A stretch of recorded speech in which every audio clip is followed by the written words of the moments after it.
You're sitting on the airplane, about to taxi down the runway. The stewards and the stewardesses take their place in the aisle to give the safety instructions. And about halfway through the safety instructions, they say, in the case of a fire, oxygen masks will fall from the panel above your head. Put the oxygen masks over your nose and your mouth and slip the elastic band behind your head. What do they always say next? They always say, be sure to put your oxygen mask on securely before helping other people. Sometimes in different recordings they'll say, if you're traveling with young children, be sure to put your oxygen mask on before putting your child's on. I remember hearing that as a little kid and thinking, how rude. The adults put theirs on, and if there's time left, they'll help us. But as I grew older, I realized the wisdom of that instruction. If the adults pass out from the smoke, they can't put theirs on or ours on. They've got to put theirs on first before they help the kids. Well, I think that is a perfect analogy for our prayer life.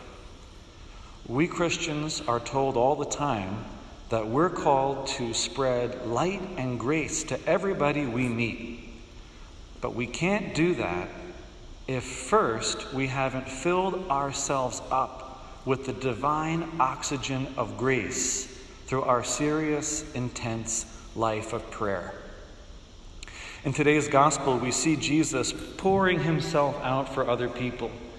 First, he heals Simon's mother-in-law.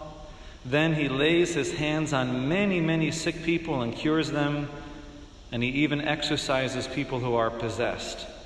And after all of that activity, what does it say that Jesus does? This is the key line of this gospel from Luke chapter 4. It says, at daybreak, Jesus left and went to a deserted place. And what does Jesus do when he goes to deserted places?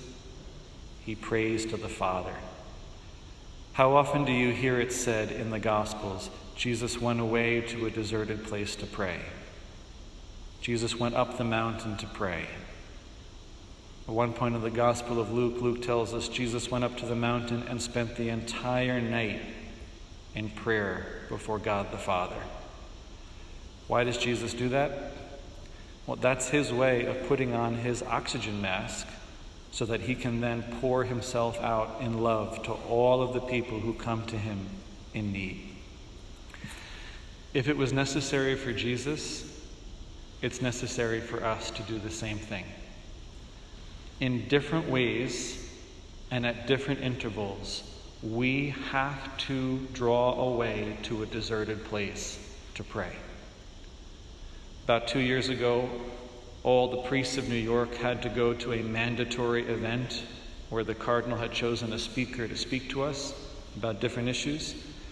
And the speaker made this exact point, but he used a little alliteration to make his point. And it's only because he used alliteration that I remember what he said.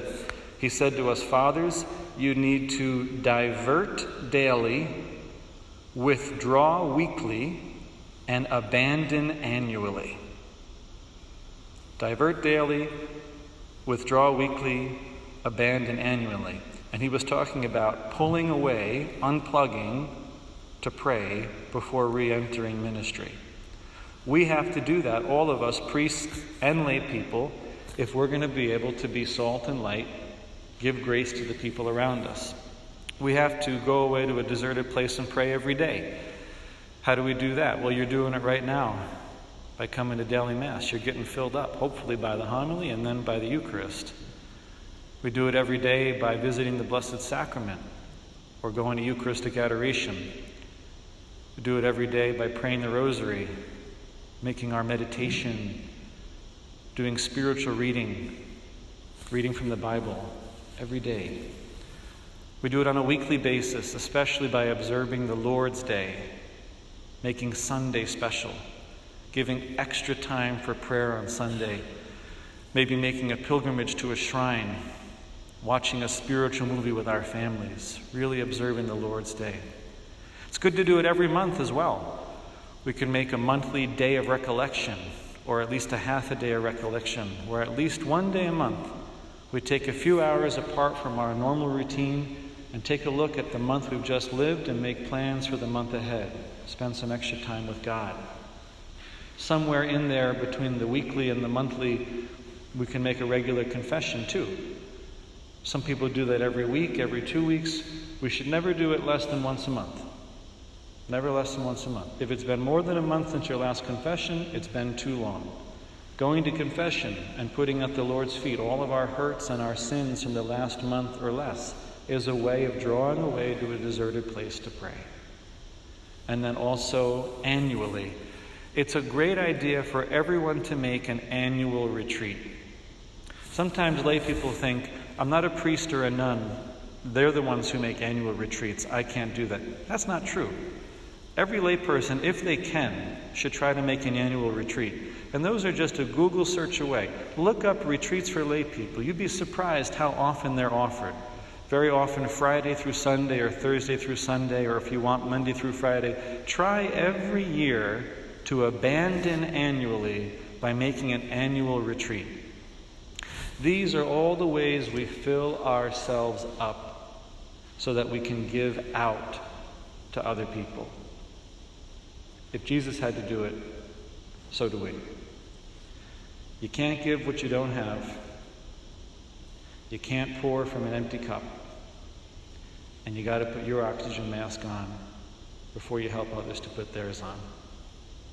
Divert daily, withdraw weekly, abandon annually, and you will have enough oxygen in your lungs to be able to give oxygen, grace, light to all the people you meet on a daily basis.